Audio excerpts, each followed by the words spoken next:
எல்லாருமே இந்த ஒரு விஷயத்தை கேள்விப்பட்டிருப்பீங்க. லாகூரில் இருந்த பாகிஸ்தானுடைய ஒரு ஏர் டிஃபென்ஸ் சிஸ்டம் HQ-9 அப்படின்ற இந்த ஏர் டிஃபென்ஸ் சிஸ்டத்தை நம்ம அழிச்சிட்டோம் அப்படின்ற இந்த ஒரு தகவலை நீங்கள் எல்லோரும் கேள்விப்பட்டிருப்பீங்க. ஸோ இந்த ஒரு தகவல் நானும் தான் கேள்விப்பட்டேன். எனக்கு ஒரு சந்தேகம் இருந்துகிட்டே இருந்தது. என்ன சந்தேகம் அப்படின்னா, இந்த மாதிரி லாகூரில் இருக்கக்கூடிய அவங்களுடைய அந்த HQ-9 அப்படின்ற அந்த ஏர் டிஃபென்ஸ் சிஸ்டத்தையே அழிக்கிறோம் அப்படின்னா, ஸோ அந்தளவுக்கு நம்மக்கிட்ட எப்படிப்பட்ட ஒரு ஆயுதம் வந்திருக்கும்? நம்ம மிசைல் மூலிமா அடித்தோமா, இல்லை ஏர்க்ராஃப்டை வச்சு அடித்தோமா, ஏதாவது மிசைலை ஏவி அடித்தோமா, இல்லை ட்ரோனை விட்டு அடித்தோமா அப்படின்னு சொல்லிட்டு இந்த ஒரு கொஷின் எனக்குள்ளே இருந்துகிட்டே இருந்தது. ஸோ இதற்கான ஒரு விஷயம் எனக்கு கிடைக்கப்பட்டது. ஒரு தகவல் கிடைச்சிது. ஸோ அந்த தகவலை தான் நான் கூட ஷேர் பண்ணுறேன். ஸோ லாகூரில் இருந்த அந்த HQ-9 அப்படின்ற அந்த ஏர் டிஃபென்ஸ் சிஸ்டத்தை நம்ம எப்படி டிஃபெக்ட் பண்ணோம், எப்படி அடித்தோம் அப்படின்னு பார்த்தோம் அப்படின்னா, அதற்காக நம்ம ஒரு ட்ரோன் வச்சுருக்கோம். ஹரோப் அப்படின்ற ஒரு சூசைட் ட்ரோனை வச்சு தான் நம்ம லாகூரில் இருந்த அவங்களுடைய அந்த ஏர் டிஃபென்ஸ் சிஸ்டத்தை நம்ம டிஸ்ட்ராய் பண்ணியிருக்கோம். ஹரோப் ஹைப்ரிட் UAV மிசைல் அப்படின்ற இந்த ஒரு ட்ரோன், இது ஒரு சூசைட் ட்ரோன். ஸோ இந்த ட்ரோனை வச்சு தான் நம்ம அவங்களுடைய ஏர் டிஃபென்ஸ் சிஸ்டத்தை அழிச்சிருக்கோம்.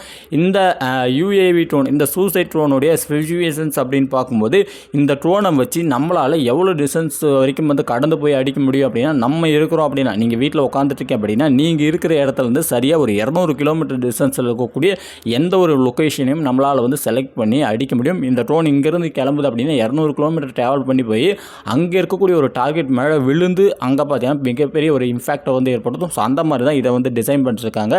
அதே மாதிரி இது எந்த அளவுக்கு உயரம் போகும், வானில் எந்த அளவுக்கு உயரம் போகும் அப்படின்னா, கிட்டத்தட்ட 4600 மீட்டர் ஹைட் வரைக்கும் இது வானத்தில் பறந்து போய் 200 கிலோமீட்டர் ட்ராவல் பண்ணி போயிட்டு இது டெஸ்ட்ராய் பண்ணும். அதே மாதிரி இதோடைய ஒட்டுமொத்த எடை அப்படின்னு பார்க்கும்போது 14 கிட்டத்தட்ட 25 kg வரைக்கும் இருக்கும் அப்படின்றாங்க. இதோடைய மேக்ஸிமம் ஸ்பீட் அப்படின்னு பார்க்கும்போது 400 km/h அப்படின்ற இந்த ஒரு வேகத்தில் இது ட்ராவல் பண்ணி போகும்னு சொல்கிறாங்க. ஸோ இந்த அளவுக்கு ஒரு அதிநவீன இந்த ட்ரோன் தான் நம்மளுக்கு மிகப்பெரிய ஒரு விஷயத்தை இம்பாக்டை கிரியேட் பண்ணி கொடுத்துருக்கு. இந்த ட்ரோன் நேற்று என்ன பண்ணியிருக்கு அப்படின்னா, நேராக பறந்து போயிருக்கு. லாகூரில் இருக்கக்கூடிய அந்த ஏர் டிஃபென்ஸ் சிஸ்டம் HQ-9 அப்படின்ற அந்த ஏர் டிஃபென்ஸ் சிஸ்டத்தை பார்த்தீங்கன்னா அடிச்சிருக்கு. ஸோ நம்மக்கிட்ட இருக்கக்கூடிய மிகப்பெரிய ஒரு ஏர் டிஃபென்ஸ் சிஸ்டம் அப்படின்னா S-400 தான். அவங்ககிட்ட இருக்கக்கூடிய மிகப்பெரிய ஏர் டிஃபென்ஸ் சிஸ்டம் அப்படின்னா இது கிடையாது. இதுக்கு மேலே வச்சுருக்காங்க. இதுவும் ஒரு one of the air defence system. HQ-9 பார்த்தீங்கன்னா மிகப்பெரிய ஒரு ஏர் டிஃபென்ஸ் சிஸ்டம் தான். அது பார்த்தீங்கன்னா வானத்தில் வரக்கூடிய மிசைல்ஸை வானத்திலேயே தடுத்து இன்டர்செப்ட் பண்ணி அங்கேயே அடிச்சிடும். ஸோ அந்த மாதிரி மிகப்பெரிய ஒரு டிஃபென்ஸ் சிஸ்டம் வச்சுருக்காங்க. அதை கரெக்டாக ஸ்கெட்சு போட்டு நம்ம முடிச்சு விட்டோம், சோழியை முடிச்சு விட்டோம்.